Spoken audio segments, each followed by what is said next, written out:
So Linda, will you start the recording? Okay. Welcome everyone. I'm Ginger Abraham and I will be your worship associate today. Our progressive, welcoming, inclusive, and judgment-free congregation is a liberal religious community of diverse and free-thinking individuals. UUFCC is a spiritual community where reason and social justice matter. As people who learn, love, share, and serve together, we welcome all into our family. Our minister, the Reverend Dan Lambert, is taking a well-deserved Sunday off to concentrate. Did I just go off? No. I see nothing. I'm not on. We can hear you. Okay, I just lost my video. Let me see if I can. This is so much fun, folks. I can't tell you how much fun I'm having today.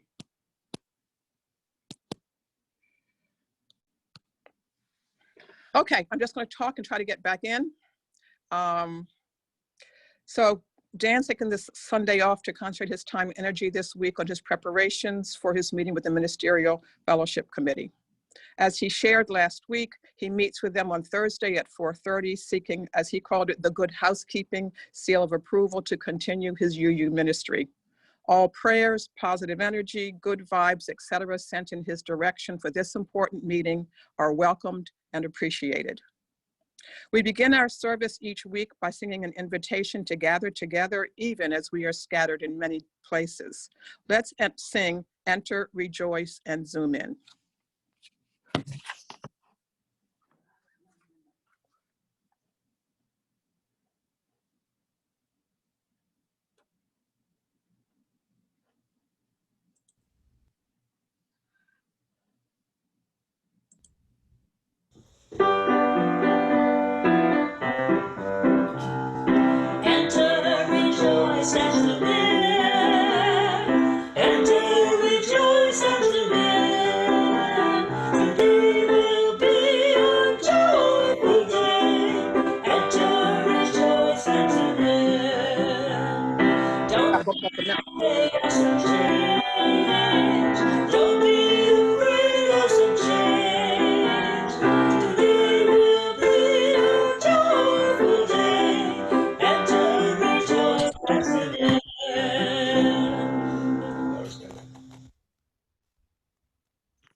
Okay, I found the problem. I got bumped off our network, so I'm working on getting back in. But in the meantime, I'd like to share our chalice words for today. Each month, the International Council of Unitarians and Universalists distributes a new chalice lighting reading. Today, I'm sharing their reading for the month of September, and it's by Roos van Doorn, minister in Bennekom, Netherlands. This is the English translation. We are gathered here and now. For a moment, we've stopped working, studying, doing dishes. There are no tasks, no emails, no phone calls. We are gathered to feel closer to each other, to feel closer to ourselves, to feel closer to our deepest inspiration, the stream of life that runs through our body and runs through the world. May we be opened to see and hear in each other what our soul wants to say.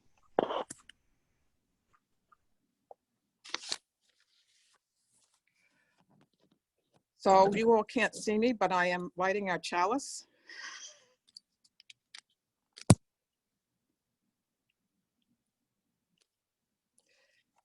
Please say the words in our affirmation with me.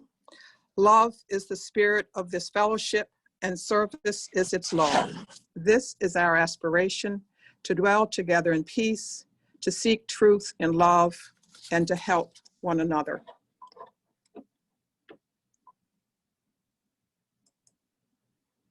As opening words today, I have chosen a collection of quotes. Since we're going to be talking about voting, I've chosen a collection of quotes about voting.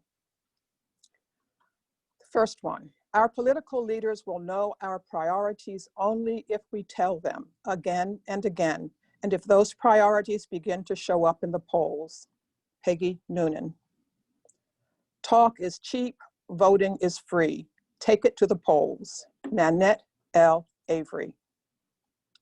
Not voting is not a protest, it is a surrender. Keith Ellison. There's no such thing as a vote that doesn't matter. Barack Obama. We do not have government by the majority. We have government by the majority who participate. Thomas Jefferson. The ballot is stronger than the bullet. Abraham Lincoln. Voting is a civic sacrament. Theodore Hesburgh. If you don't vote, you lose the right to complain. George Carlin.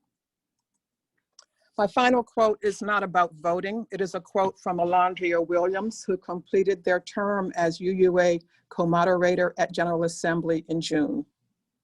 Alondria was a passionate Unitarian Universalist, one of the founders of Black Lives of UU, and a true social justice warrior.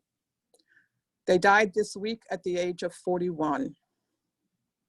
I'm sure that UU the Vote was near and dear to their heart, and I dedicate this service to them. May their passion live on in all of us. These are the words of Alondria Williams. What is lifting up my spirit is holding that I am unbound. What is lifting up my spirit is that I will break the chains. What is lifting up my spirit is that I am deserving of a 100% radical love, care, and worthiness, and I will accept nothing less. Blessings, Alondria. For today's service, we will be sharing elements of a service planned by the UU the Vote team of the UUA. And the first element we're sharing is this song, We Shall Be Known, by the We Thrive Virtual Choir.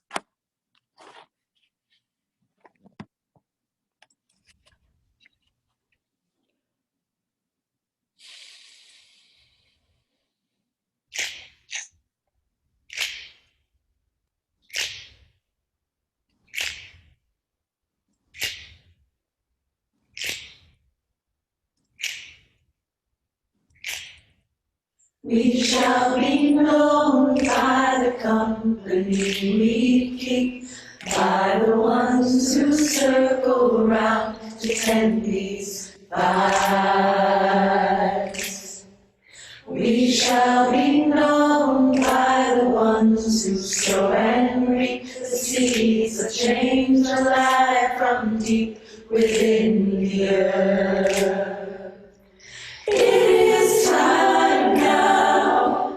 It is time now that we cry. It is time we lead ourselves into the well. It is time now, and what a time to be alive. In this great turning we shall learn to lead in love. In this great turning we shall learn to lead in love. We shall be known by the company we keep, by the ones who circle round to tend these vibes. We shall be known by the ones who sow and reap the seeds of change alive from deep within the earth. It is time now. It is time now that we thrive. It is time we lead ourselves into the well. It is time now, and what a time to be alive. In this great turning we shall learn to lead in love. In this great turning we shall learn to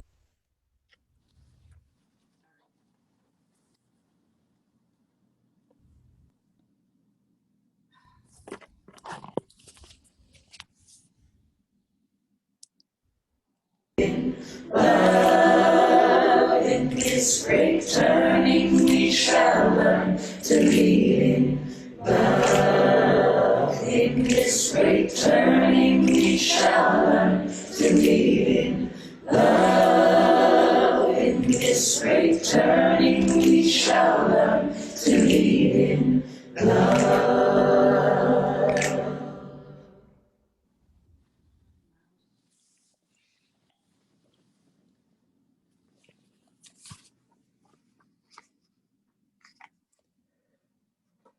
In a mood of prayer and meditation, I invite you to use the chat feature to share joys or sorrows occurring in your life right now. In our tradition, we revere the living of our lives as a sacred endeavor, believing that the joys and sorrows we experience hallow the living of our days. While you are sharing, please enjoy this prayer by the Reverend Michael Slack.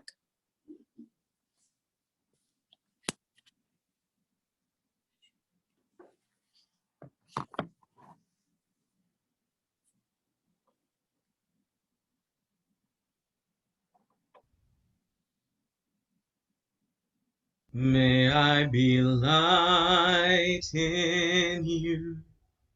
May you be light in me. Into our hearts, into our souls, let love abide. May I be love in you. May you be love in me. From this place out to the world for all time. Spirit of life, sources of all that ever was and can be, we are guided by all that is sacred within our own hearts and minds to pray this prayer and to live this prayer. We offer up this simple and profound hope that we may be light, give light, and receive light in all the places we call home, and in this sacred space that reaches across miles and experiences. I'm already muted. That we may be love, give love, and receive love out in the world. May we never forget the impact and power of our voices. May we never lose sight of the songs in our hearts. D. Blanchard reminds us that they can be heard as songs of love or of longing, songs of encouragement or of comfort, songs of struggle or of security and care. But most of all, they are the songs of life, giving testimony to what has been, giving praise for all we're given, giving hope for all we strive for, and giving voice to the great mystery that carries each of us in and out of this world. Today, we hear those songs in all the ways we are learning and growing as communities of faith, hope, and love. We hear them as little ones become young ones. We hear them as loved ones pass from this life and into the unknown. And we hear them in the streets and at our polling places as people of faith and conscience pave the way for a better world, a better understanding, deeper care and accountability. And we hear them in the silences, a deep awareness that there are those among us as yet unheard and unaccounted for. May we never, ever forget the impact and the power of our voices. May we never, ever lose sight of the songs in our hearts.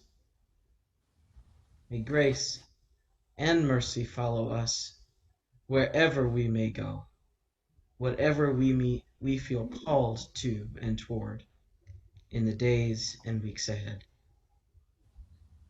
Amen. Ashe. And blessed be.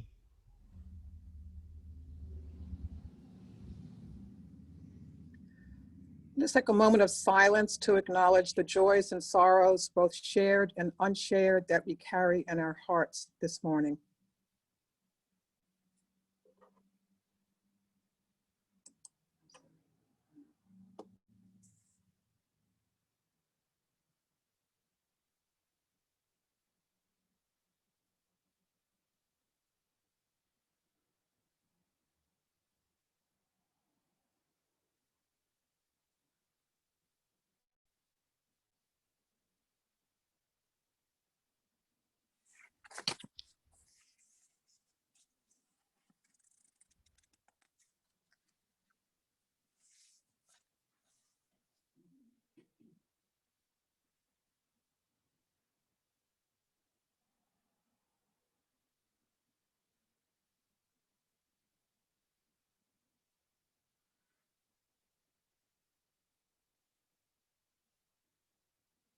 Thankful for the breadth of our community, let us endeavor to support one another in all times and seasons.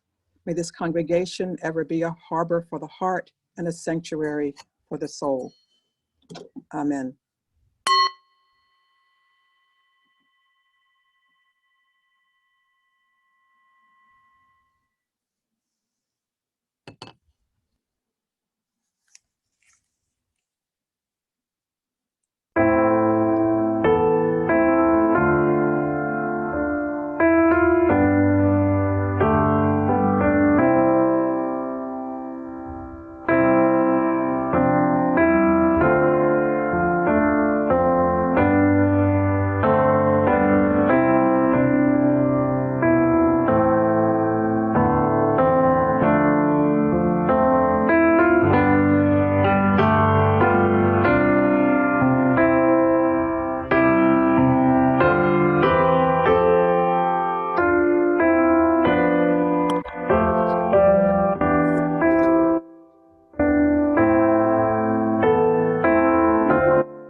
Together or apart, life and bills march on. Thanks to all of you who have continued to honor your pledges and make donations to keep our mission going. Remember that you can mail your checks to the office or have them sent directly from your bank, or use the Venmo app to make your contributions. This morning, we also ask that you consider contributing to UU The Vote to keep their efforts going until November 3rd and beyond as needed. Here's a message from Ashley Horan, Organizing Strategy Director at the UUA.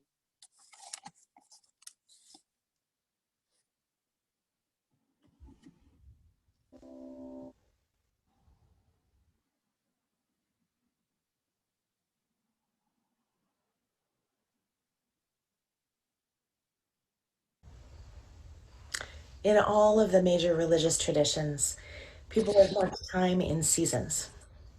The Jewish High Holy Days, the Muslim period of Ramadan, earth-based celebrations of solstice and equinox. Each of these seasons, in its own right and in its own way, helps humans to mark the passage of time, to reconnect with what is good and holy and true in each of us and in one another, to travel the spectrum of human emotion and experience, as our ancestors and their ancestors have done for generations. And then there's the rest of the year, the daily turn of the earth, the routines of everyday living. In the Christian tradition, these periods between the major liturgical seasons are known as ordinary time, the weeks when people carry on with the regular duties and rituals of work and family.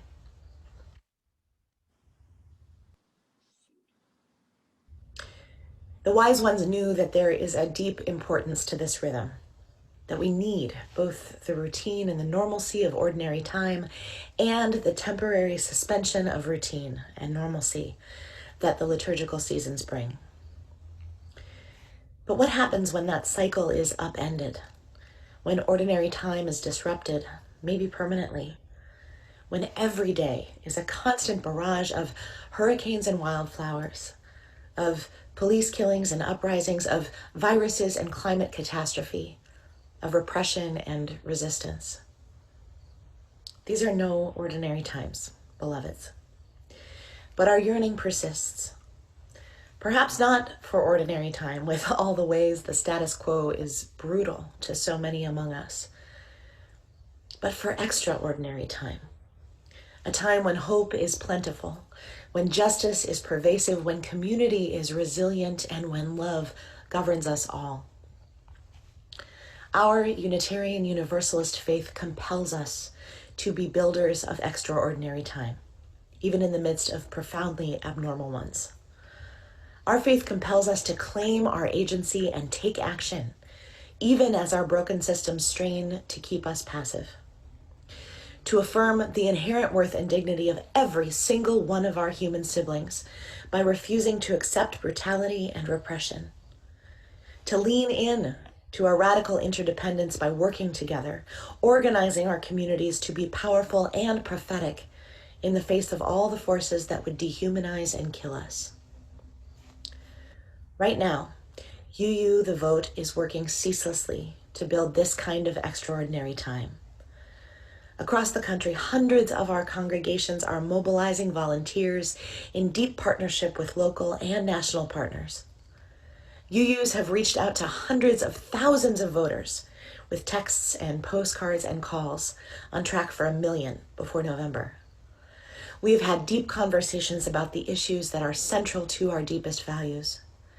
We are fighting voter suppression, mobilizing those who have been disenfranchised, registering neighbors who've never had the chance to make their voices heard. And we are also building power and resources and connections to face together whatever comes after November 3rd. So today, we are asking you to join with us in building this extraordinary time that we are all yearning for. And to mark this threshold year of 2020 and all the possibility and peril it represents, we are inviting every single Unitarian Universalist to help us move into the future, toward extraordinary time in November and beyond, by making a gift to UU the Vote. And since numbers are significant, we want to encourage you to consider a gift that honors the number 2020. Perhaps you are someone who could make a gift of $2,020, an amount that would fund 50,000 calls to voters in critical states. If this is you, now is the time for your generosity. Or maybe you're someone who could give $202 or $20.20 or some multiple of those numbers, helping us pay for fellowships and organizers and staff across the country who are coordinating our phone banks, working with state advocacy networks, building infrastructure of volunteers that's going to last us far beyond this election. Or maybe you, like so many among us, are suffering financially during this time, but maybe your gift of $2.02 can be a symbolic gesture that we are all one, that we are working together to build this extraordinary time. Together, friends, as Unitarian Universalists, we are doing extraordinary things in these abnormal and heartbreaking times. And there is so much more to do. Please, give as generously as you are able. For all we have received, and for all that we have found the courage to give, may we be truly thankful. Amen.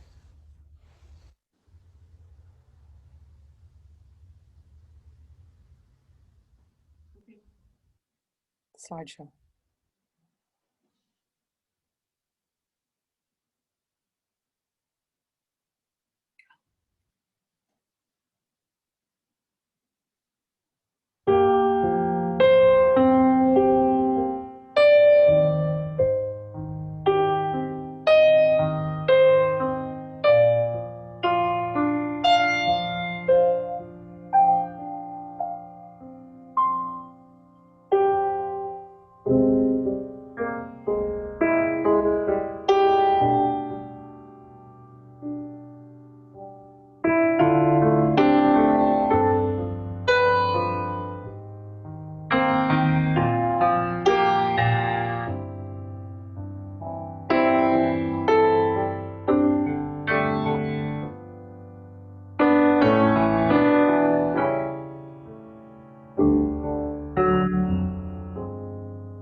Our homily today is from the Reverend Susan Frederick Gray, President of the UUA.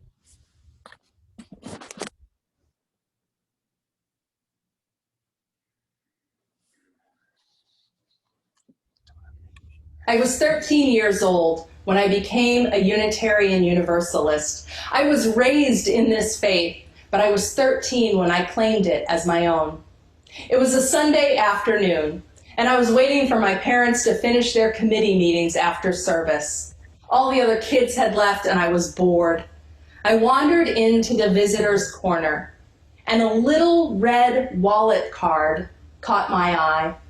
It said in bold letters on the front, "What do Unitarian Universalists believe?" My 13-year-old self wondered, what do Unitarian Universalists believe? As I read the 10 statements written by the Reverend David O. Rankin, in my heart, in my soul, as I read those words, I said, yes, this is what I believe. One phrase in particular planted itself in me like the deepest truth, and I never forgot it. We believe in the motive force of love. It was in that moment when I knew that this was my religion. I start with this story to ground the work of UU The Vote in our theology, which is its foundation and its inspiration. This year marks the 250th anniversary of what we celebrate as the beginning of Universalism in the United States. It was on September 30th, 1770, that Universalist John Murray preached his first sermon on this continent. And the truth that I read in that little red wallet card, the truth I've never forgotten, is the message of Universalism. 250 years ago, in the context of religious notions of God rooted in punishment, damnation, and the division of humanity between worthy and unworthy, saved and damned, the idea of universal salvation, that God's love is unconditional, that no one is cast out, and that salvation is not individual but collective, was radical and liberating. Universalism proclaimed that humanity was bound together in a common destiny, and that love is the thread that binds each of us to the other and everyone to creation. Universalists believe that God is love. They also believed in hell. They just believed that it existed here and now on the earth. The great Universalist preacher Hosea Ballou was clear about how politicians and those in power used fear, stoked fear, to protect their greed and corruption and self-interest, and he knew the suffering that resulted from that. Rather than speak of theology in terms of speculative notions of God, Ballou spoke of it in terms of human experience here and now and our relationships to each other. A society that lives out the motive force of love would be one that fosters joy and liberation and thriving for all people. This is the highest calling of our faith as Unitarian Universalists, to live out, defend, and embrace this motive force of love in our lives, in our actions, in our commitments, and in our society. This is why UU The Vote says vote love. Today, in our context, we are witnessing the emboldening and authorization of ideologies rooted not in love and interdependence, but in domination, authoritarianism, and dehumanization. And just to be clear, this is not new. It has a long and deadly history on this continent, going back more than 400 years. And yes, even our Universalist ancestors came from that same lineage of Christian European conquest and limited the vision of universalism only to white society, a limit that we are still trying to redeem ourselves from. It is dehumanization that creates systems that put children in cages, that deny health care to our transgender siblings, that allow police violence and the murder of Black people to continue unabated and without accountability. Dehumanization that allows triage protocols that devalue the lives of disabled people and that lead to systemic divestment from communities. The resources from housing to education, healthcare to jobs, and the criminalization of poverty. Just as Hosea Ballou named it, the tool of dehumanization, its propaganda is fear. Propaganda that tells us to fear our neighbor, that we are not family and kin, but enemies. This is the exact opposite of our theology of universalism that tells us that we have a common destiny and we are connected to one another in love. This is why UU the Vote says vote, love, defeat, hate. And while the forces of dehumanization and domination have always been a part of U.S. history, so too have been those who have resisted and organized for the values of dignity, equity, humanity, and love. These days are heartbreaking, they're infuriating, and they're frightening. On days when I lose my own strength, I turn to the words of Alice Walker, who reminds us, we remember our ancestors because it is an easy thing to forget, that we are not the first to suffer, rebel, fight, love, and die. The grace with which we embrace life in spite of the pain and the sorrow is always a measure of what has gone before us. We remember our ancestors, theological, familial, and in movement. We remember Francis, Ellen Watkins Harper, Hosea Ballou, John Brown, Sitting Bull, Ida B. Wells, Dr. King, Anne Braden, and so many more whose names history does not remember. Those who struggled and risked and fought and loved for the principles of justice, equity, liberty. This is why in UU the Vote we say vote love, we say defeat hate, because dear ones, we are on a precipice. Every single one of our most deeply held values is on the line right now. The current powers in government are showing in everything they do that the inherent worth and dignity of so many immigrants, Black people, disabled folks, trans and queer people does not matter to them. Human agency, interdependence, the democratic process are being disrupted and defiled daily. It is a radical act of faith to not only continue to believe in all of our cherished principles, but to demand them by speaking out, taking risks, organizing, leveraging our resources, and building networks of solidarity and power to protect one another and these values. We are on a precipice, and our actions right now will affect whether we have a chance to continue to bring our bold values forward, to rebuild, expand, and strengthen our democracy, to confront police violence, to upend racial inequity, to change divestment from communities, and make moves to protect the climate. Now is the time to draw on the grace, the courage, and the strength of all those who went before, to widen our comfort zones, and to do all we can to vote, love, and defeat hate. If you haven't taken any form of action yet, sign up for a shift with UU the Vote. I can tell you that it's fun. And if you've written postcards to voters, but you feel nervous about phone banking, do it with your fellow UUs. And if you've been all in with UU the Vote from the beginning, keep it up and start planning for how you will show up and organize after November 3rd. Because democracy will not be restored in one election. It's been under systemic attack for decades, and justice will not roll down like waters in one election. Voting matters. It's absolutely critical, but it is not the end. It is just one piece of the long haul work of organizing for a future where all are free and where all can thrive. Will you show up in the streets Set up to contribute to a bail or legal assistance fund. Open your church building to protesters needing refuge from state repression. Tap into your own endowment or discretionary funds to make sure that grassroots organizers have the funds they need for their work.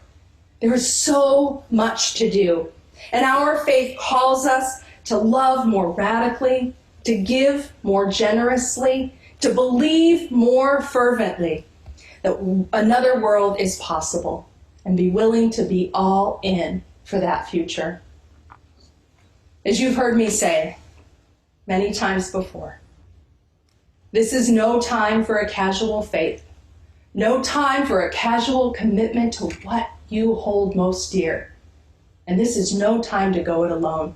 Friends, we are in this work together. I invite you to be deeper in this work of UU the Vote with us. May we remember that we are held by love always. May we remember that we are held by and with one another. And may we all together be all in today, tomorrow, next month, and next year for justice, for love, for democracy, and for a future that is free and thriving for all people. May it be so.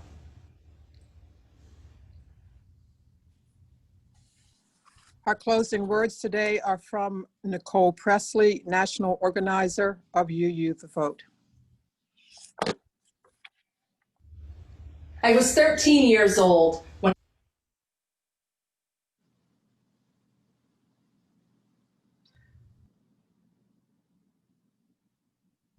Hi, I'm Nicole Presley, National Organizer of UU the Vote, and I'm so honored to be a part of UU the Vote and a part of this special worship service. By this time, you've probably gotten used to virtual worship. You've made sure your computer is charged, you've searched your email for Zoom links, or you've scrolled through your social media feed for the live stream. But from whatever platform you're entering worship today, you are in sacred space. Getting here was not easy. Remember the spring?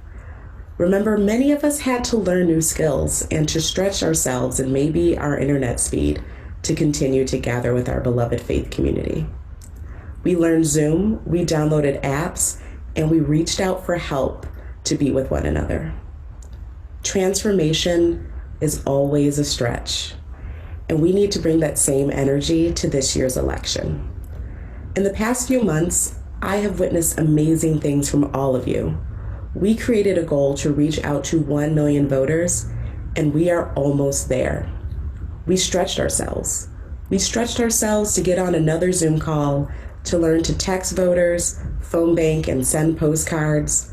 We learned how to be vulnerable and have critical conversations with members of our communities. UUs, we are not just a faith community that believes another world is possible, but we are a community that is willing to act to make that world a reality. We have a legacy of showing up, and we know that our victories are never guaranteed, and we know that those victories are never won by those in power ceding it willingly. The people imagined it, the people demanded it, and we, the people, gathered to make it so. In all of our movements, the stakes were high. But instead of mobilizing out of the fear of defeat, we have organized out of a sacred calling to build a world that we know is possible. That is why nonpartisan work is not just important, but is absolutely revolutionary. We come together to learn, to create, and to put into practice ways of being towards our collective liberation. That is our victory. And as the chant goes, I believe that we will win. I believe that together, through sacred and sustained work, now and beyond November, we can call forth a world that moves towards our collective liberation. But we must all show up to vote love in 2020. That means showing up to the work that is needed, not just the work that is comfortable. That means showing up in service and in solidarity to combat a simple campaign of voter suppression and intimidation. That means recognizing that white supremacy and capitalism are the technologies through which political agency and democracy are stripped from marginalized communities. So when I say vote love, I don't just mean voting our values, although I absolutely want you to do that if you are able.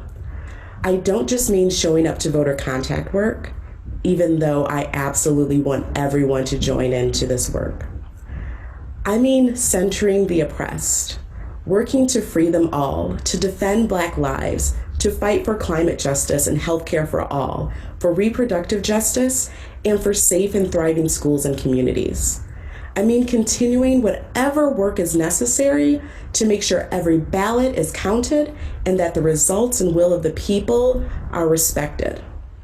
We have important choices to make in 2020, but if we are to really vote love and defeat hate in 2020, we must also commit to continue to side with love every single day after November 3rd and into 2021. If you are in it for the long haul, if you believe that another world is possible because you are gathered in a community that puts faith into action, if you are ready to stretch beyond November 3rd to protect democracy, join us. Take the Vote Love Pledge to join a team that is organizing to take action in this election and ready to mobilize after November 3rd for the work ahead. Join me. Take your phone out, text Pledge Love to 51555 to take the pledge today, or go online at uuthevote.org. We need everyone in this work. Thank you for finding your role in this work. Thank you for doing it with joy and hopefulness. And thank you for joining UU the Vote. Let's make sure love always wins.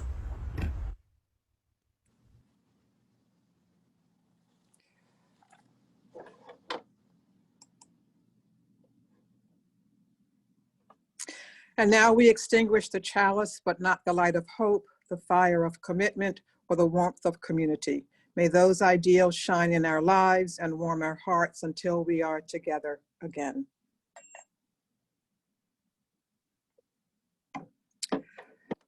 Just a few announcements for Life of the Community. We're going to have the social hour breakout rooms again this week. So I'm in a few minutes going to ask you to unmute yourselves and be ready to join into those breakout rooms. I've heard it worked pretty well last week, so we're going to keep going. We're going to try it out a few weeks and see how we like it. So after the benediction, please stick around for that social hour where you'll be going into small groups where you can have nice conversations. So now we will have our closing hymn, Go Now in Peace.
As Rev Dan always says, be a blessing to everyone you meet, and remember to be a blessing to yourself.